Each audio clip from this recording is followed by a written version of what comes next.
Welcome back to the Discovering CRE podcast. I'm your host, Michael Tingaz. With us today is Rich Velotta. Rich is the CEO and founder of Raven Property Advisors. Rich, along with his team, has sold over $1 billion worth of real estate property. Rich, pleasure to have you with us today. Thanks, man. Nice to be here. Before we jump into the real estate portion, tell us a little bit about yourself and, how you grew up and got started. How far back we going? I grew up in Connecticut. Both my parents are from New York City originally. And so about 14 years ago, I took the chance out of college to move back to New York City. Somehow, some way decided it was a good idea to start my career in real estate brokerage, making absolutely zero money. But I liked the idea of, eating what you kill or just having some outcome for how hard you work. And I started, my first brokerage job was with Massey & Knakal back in 2011. And the rest is history. And then tell us about your first deal and how that went. I don't even know. I don't even remember anymore. So we at Massey, we were under a territory model. So basically the way that worked is there was a subset of, maybe 20 or 25 guys and gals who ran geographic territories. And so I started my career based in South Brooklyn. When I was working for a guy who was a very seasoned veteran, been a broker for a very long time. And so I guess my first deal was with him. We were selling primarily rent stabilized multifamily mixed use buildings, down in like Flatbush, Midwood, Bensonhurst, like those kind of spots. And then when I was probably like 25 years old, I got a territory of my own. I think at the time I probably was the youngest territory broker at the company. And I was doing a lot of transactions throughout like central Brooklyn, like Flatbush, Prospect, Lefferts. And so, a guy from Connecticut came in to an office in Brooklyn and started selling properties in central Brooklyn. It took a few years to kind of organically build everything up because I didn't come from a background of real estate. I sort of just planted myself here and got to work. My family doesn't own anything. I knew nobody. I knew nothing. I just showed up one day and started working. Probably my first deal that I did by myself, if I'm going on the time machine, I don't remember if it was on Coney Island Avenue or Flatbush Avenue, but I think it was like $750,000. But that was probably 2013, 12, that time frame. Wow. And then talking about how when you started, you didn't know anyone. How do you think for young brokers, they should connect, network, and, meet more people in the industry? Yeah. For me, at least, I can speak to my experience. First and foremost was being in an environment where there was a lot of professionalism.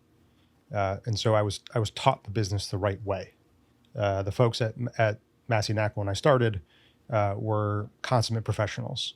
They knew the ins and outs of the business, but they also knew how to treat people with respect and kindness and just sincerity. So that was a good foundation. But a lot of it, candidly, was just grinding away, trying to meet with as many people as I possibly could, get in front of as many folks as I possibly could. A lot of it was sharing my story. I think there was a lot of power in that, and kind of being vulnerable and acknowledging that I didn't know what I didn't know. That's like big picture. On a micro level, I spent a lot of time being a real nerd of real estate. I really liked it. I enjoyed it. And so for me, I got really educated and really smart on the things that I was trying to sell. At that time, at least, my territory was a decently small submarket. And so I got really educated on what was happening in that submarket, and I knew everything about it. And so despite maybe a lack of experience, I probably had more information available to the market than anybody else. And so it was a good entry point for a lot of these property owners because I was coming to them with really educated information, and I wasn't just talking out of my you-know-what, trying to claim that I knew something about nothing. I spent a lot of time researching and walking the blocks. And it seems like not that long ago, but I guess this is the difference. I went and I took a photo with a digital camera of every building in my market, and I walked every single block How many square miles that is, I have no idea. And then put it into a platform that I made myself and basically tracked every single building. Now you can have Reonomy and Actovia and all the other ones. But I did that to try to learn and educate myself on like what actually was happening in this market, who owns what, what do the buildings look like, what's the tenancy, what storefronts are popping up, et cetera. So you think for young brokers to get the edge, they have to know the information, they have to know the market ins and outs, and that kind of, instead of the experience, they'll have the knowledge, and that will give them a step up. Yeah, I think fundamentally you have to be a specialist. Now, it doesn't have to be a sub market, like a geographical sub market. It could be an asset class. It could be a couple of asset classes. And to be honest, I'm not really sure that there's like a specific edge. I think young folks make a mistake, and I'm a young guy, so it's funny that I say that, but they make a mistake in thinking that, we see big dollars. The industry is full of big dollar amounts, and that means significant income in a relatively expedited time frame. But I actually view it the other way. I think that the people that are most successful in this, even as a young person, are the ones that are able to take a much more long-term view of it. So to me, the edge, quote unquote, would be dealing with adversity and sticking through difficult times and making sure that you're doing the right thing. And so, yes, you have to be educated. You have to know what you're talking about. New York City real estate market is super nuanced, right? There's regulations popping up every other day.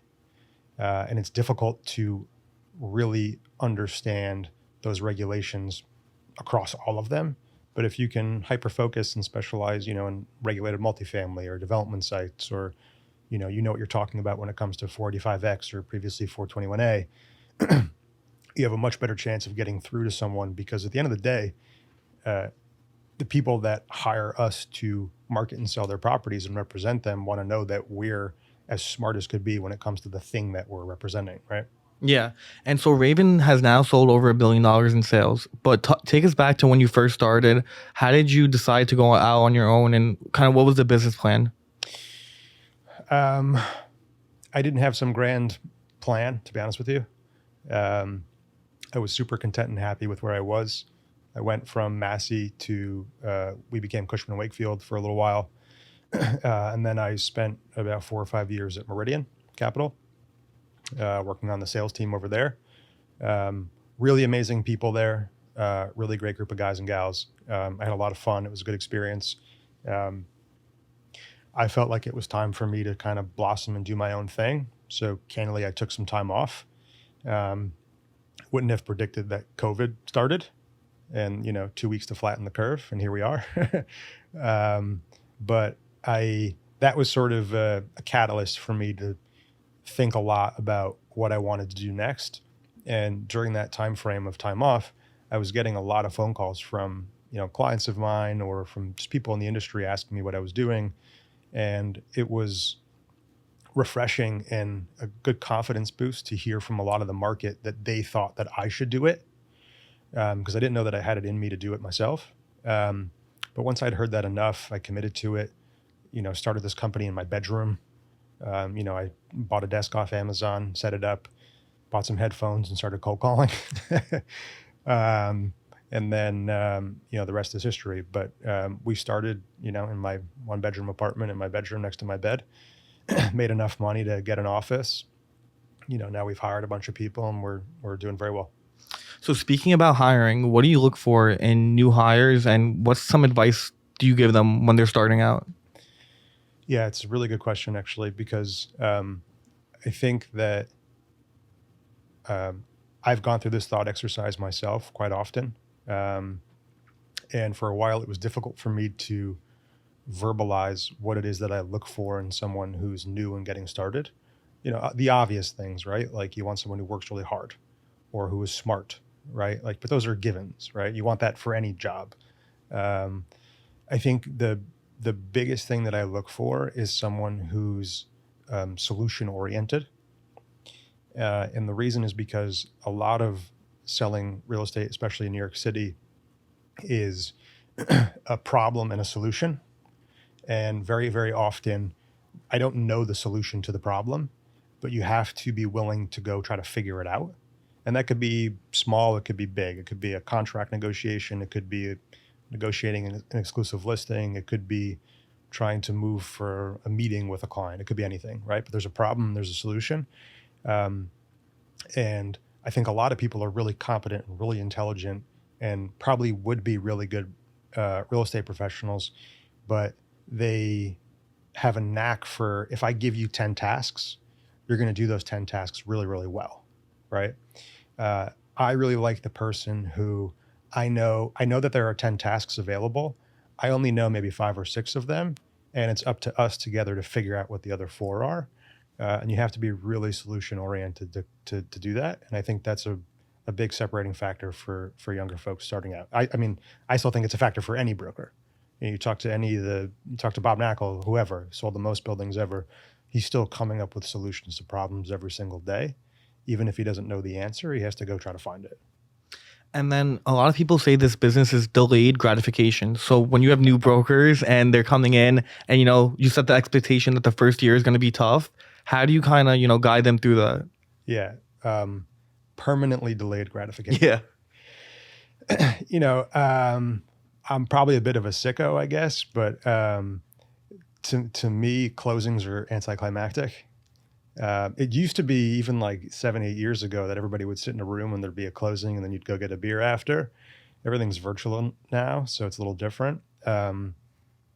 But I view it as like no one transaction or one sale is going to make me, wealthy enough to retire, right? And that's not why I'm in it. I'm in it for the game, for the love of real estate, for doing a great job by my clients and customers and things like that. And so just by nature, you have to be comfortable with acknowledging that whatever this perceived gratification is that you're going to get out of this comes in bunches. And it doesn't all happen at once. And sometimes it's a little amount and sometimes it's a big amount, but you kind of always have to be on to the next thing. But it is a long process. I like to say that real estate is a lagged market, and that's across the board, right? Like in the stock market, I know today what the price was yesterday, and I know what the price is today. In real estate, the market is lagged. It takes time, right? If I see a transaction happen today, then that was a function of the value that was applied to that property maybe 4 to 5 to 6 months ago or longer, right? From the time that it was agreed to and a negotiation of a contract was executed, and then it finally closed, right? And now we see it on public record. The same is true for brokers trying to get into real estate. I mean, you can do everything right and have a great relationship with someone, and for some reason it doesn't work today. That doesn't mean that it won't work in 6 months from now or 2 years or 5 years from now. So you have to be, I don't even know if it's delayed gratification, and it is just acknowledging that the time horizon is a little longer. Sure. And then how do you go about setting goals for yourself and for Raven? Yeah, they're similar but different. So at the company, I'm also a broker, right? So I sell buildings every day, but I'm very committed and invested in making sure that the company is growing and doing the best it can. And that also means making sure that the people at the company are thriving and doing very well. It sounds silly maybe, but our goal is to sell as many buildings as possible. We're on pace probably for, hopefully 40 to 50 buildings this year. I think that's a great target. We're a boutique firm, right? But we like to think that we compete with the big name shops. We like to say that we're a boutique firm that operates institutionally. And so to answer your question, the goals that we have are just towards that mission, right? So making sure that our materials are up to date and efficient and best in class, making sure that the brokers at the company are provided the tools and resources to be the best that they can be. We're also doing it very organically. I think that often I've seen mistakes made where it's, especially in a commission-based business, it's very easy to grow very rapidly and just hire people. I think that if you're going to be a representative of the company, that there's values and morals and characteristics that I like to have as part of that that representation. And those goals happen slowly. But the goal is sell as many buildings as possible. And I think we're very good at that. Of course. And then what about resilience when deals don't go your way? Speaking of, like, what was the hardest deal that you've worked on, and kind of what have you learned from that process? Yeah. So I think, how do I want to answer resilience? Because I think that's a good word. I try not to get too high or low. And it's very common that when we're talking about, millions and millions of dollars, that tensions are high. And often people are not acting in good faith. Or even if they are, sometimes it's not the way that we expect it to go. And so I think maybe resilience said differently is just ingesting the information that's available and then processing it and then coming up with a solution, to my earlier point, right? And it does take a significant amount of resilience to do that over and over and over and over again. I think if you have a good broker, a good representative, and a good intermediary, it's our job to sort of ingest that information from both sides and calm everyone down, should tensions be high, and then provide good solutions. And that does take resilience. And I think it just goes to my earlier point of, like, fundamentally having a mindset that this is a long game. It's also a volume-based game. And so, it's easier to deal with resilience when you have a lot of things going on as opposed to just one thing going on. But yeah, I mean, we try to take it very seriously every chance that we get. And then what makes a good leader in principle, in your opinion? Like, what makes someone have the ability to lead a team the right way and teach the business the right way, like you were taught? Yeah. I mean, I hope I'm a good leader.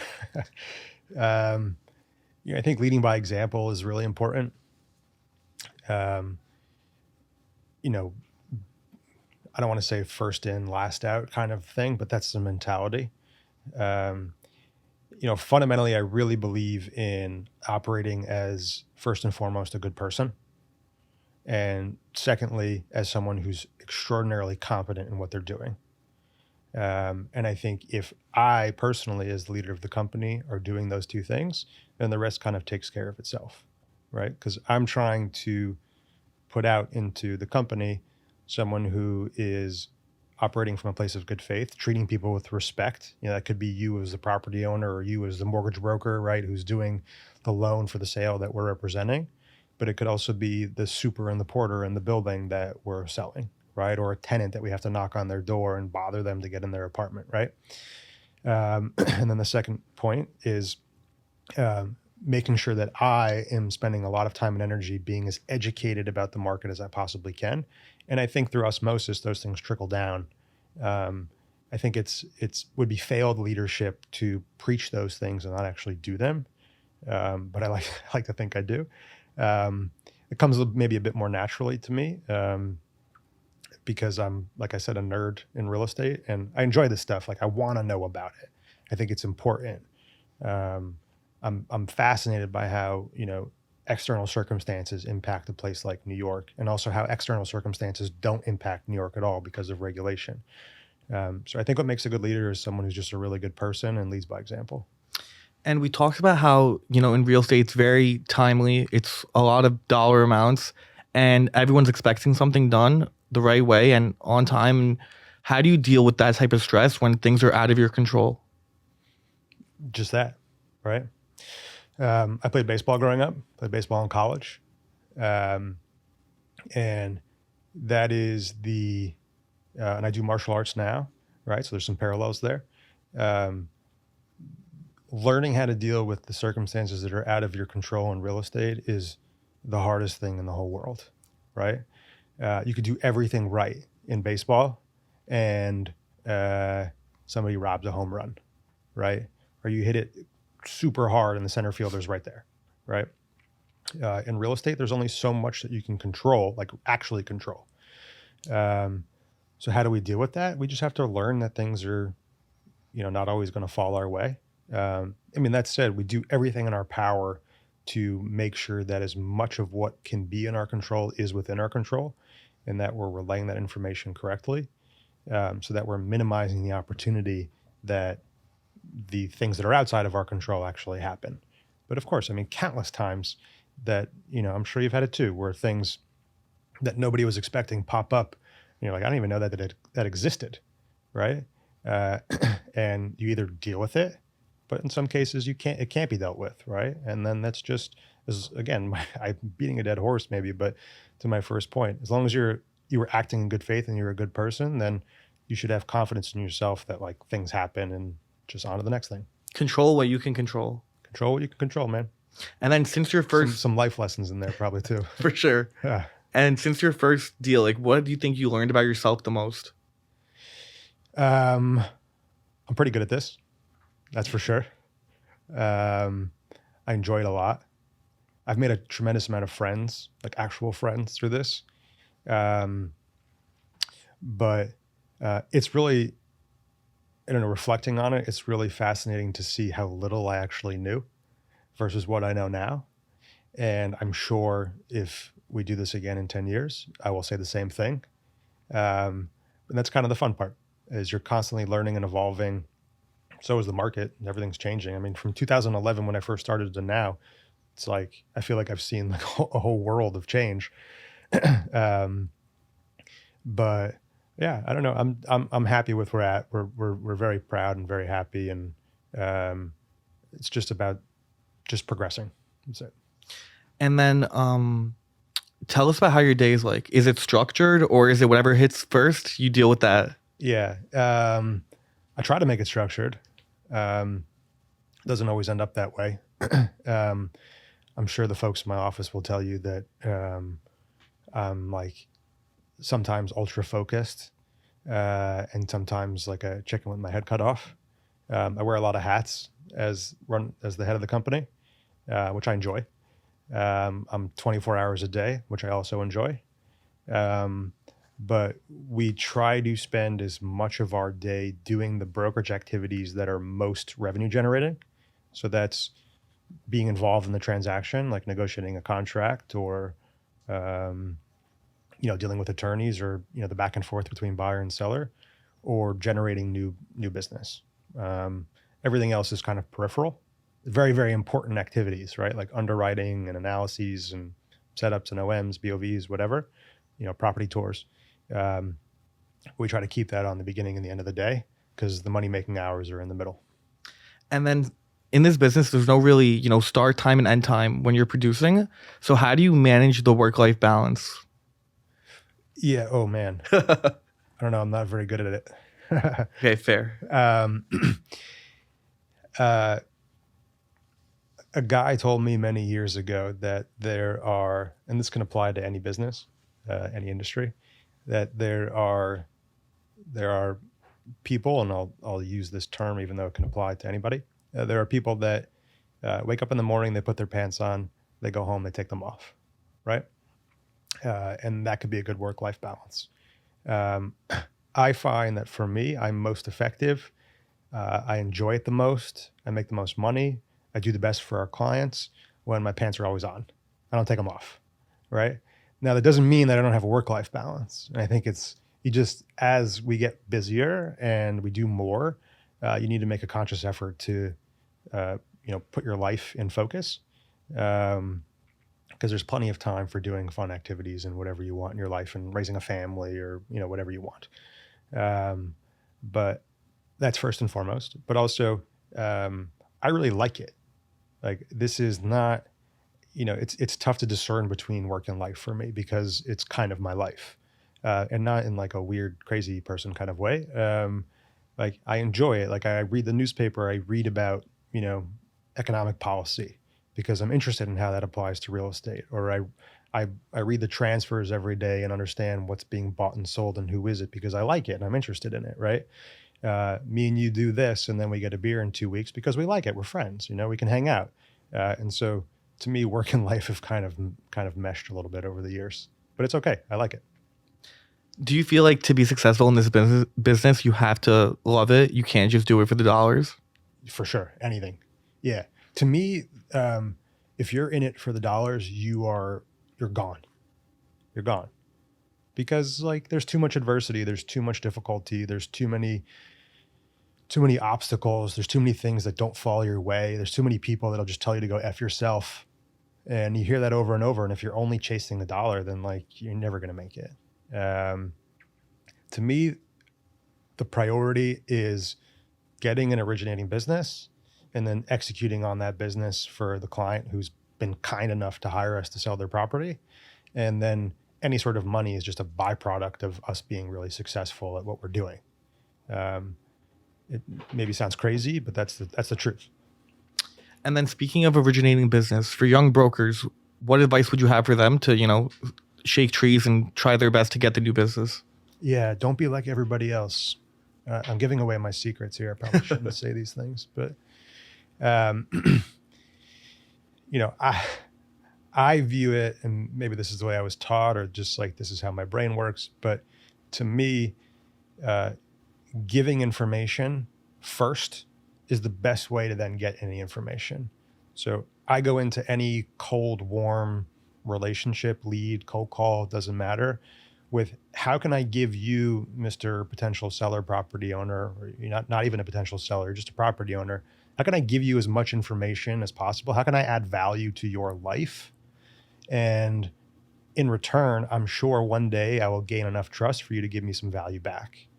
And so I think that probably is to my detriment in the short term, but I know that it's had a really positive impact across my career and for the future, because I think, maybe people out there maybe disagree, but hopefully they agree, that I have a good reputation in the business, and someone who's kind and honest and smart.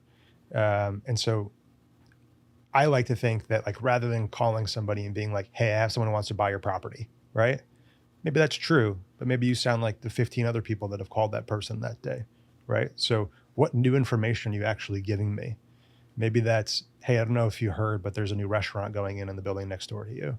Or I don't know if you heard, but they filed a demo permit down the street. They're going to build 80 apartments. Or I don't know if you heard, they're extending the subway, closer to your building or something, right? It could be any information, but it's some sort of relevant information that you're giving away for free. Just give it away, because that's brokerage, right? We do everything for free until we don't, right? Yeah. And so I view it as just more freebies, more free information. Yeah. So basically giving without the expectation of anything in return. Totally. Yeah. And then throughout your whole journey, what's one piece of advice you feel really stuck out and that you keep with you today? I don't know if I can limit it to one. But something that always comes up is what the wise man Bob Knakal once told me. And that is that, he has, in my last conversation with him, he has revised this slightly, but originally it was that we're not in the real estate business, we're in the information business. I think, Bob, I'm sorry if I'm misquoting you, but I think it's that we're now in the real estate and relationship business. Right. So 6 of one, half a dozen the other. But his point and that advice that he was giving is what I think I'm trying to get across as well, which is, when Bob started, or even when I started, when we were looking on Acris and DOB and, White Pages and Intellius and all these places, we didn't have the information, right? It was a separating factor for me that knew more information about my counterpart from, ABC brokerage that was also calling the same owner, right? If I had more data, not just on who that person was, but what they owned, what was happening in the neighborhood, then I win, right? All else equal. And I think it's hard to understand that we're not just mixing and matching buyer and seller. Ultimately, that's what we want to do, right? But the piece of the puzzle that a lot of people miss is that we're in the information business. That was a good piece of advice. And on a personal note, what drives you nowadays? Is it money? Is it philanthropy? What pushes you? Yeah, it's never been money. I really enjoy the game. I think it's super fun. I probably have had my whole life, for some reason that I should talk to a therapist about, some sort of chip on my shoulder. I think part of it is because I started in this industry with absolutely zero experience and zero relationships. And so everything that I have done has been organic. I have, with the help of other people, of course, but more or less I've created it from nothing. And I like and am excited about continuing that. These days I'm super driven, motivated, and optimistic about the future of Raven.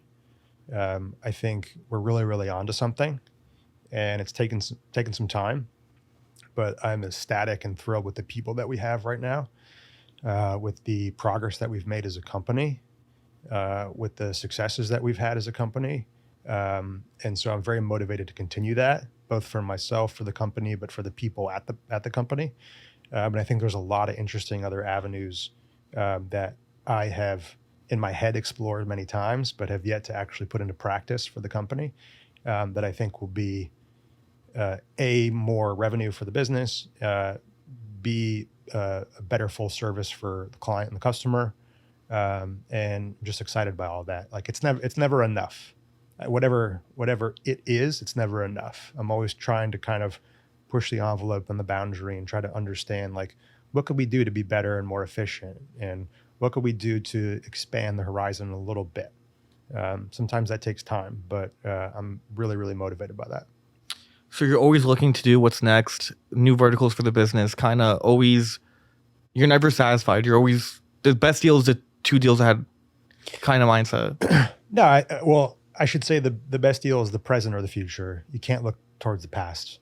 We're obviously very interested in making sure that the things that we have currently, we're operating, selling, we're getting the best possible deal for the client, right? So my life is a balance of those things, but I'm just really excited about what the future holds for real estate, for the business, for young folks like us in the business. The world is shifting more and more digitally every day. I think that at even the time, I'm very grateful for the time that I started in the business, because it was like, I don't know how old you are, but like, I feel like I'm 35. I was like the last age group that saw the world like before the internet. Like I had to like go outside and like, play with sticks and whatever. But like now I'm in this life and I'm young enough where like I can use those tools, right? So Yeah. it was like a good balance. When I first started in brokerage, it was very analog. We had, I can feel Paul Massey and Bob Knackel rolling their eyes at me right now, but because they're going to say, well, we had flashcards and binders, but it felt very analog at the time. And now there's just a lot of tools and resources that are made to make my job and your job and other brokerage jobs really efficient. And it's just really exciting. I like that. And then what advice would you give your 22-year-old self, or any 22-year-old kind of starting out now? Yeah. Just do what you did. You'll be fine. Everything's going to be okay. My uncle is a dentist in the city, and he always jokes that there's like an age threshold where if you talk to the young dentist, they'll give you all the tips and the tricks to make sure that you're being as successful as possible and as happy as possible. But once that breaks a certain age, then you become the grumpy dentist. And you say, don't get into dentistry. It's not like it used to be. You can't make money like you used to. The medical business isn't what it once was, right? And there's a lot of that talk in real estate. Yeah, for sure. And I say, good, go, like be gone. If you don't want to be in the business, like that's fine. It'll leave the people that work really hard and are ready for adversity left. So the advice that I'd give to myself is just do what you did. It'll be okay. Yeah. Awesome. It was really a pleasure having you today. Thank you Likewise. so much for taking the time. You're welcome. Thank you. Thanks.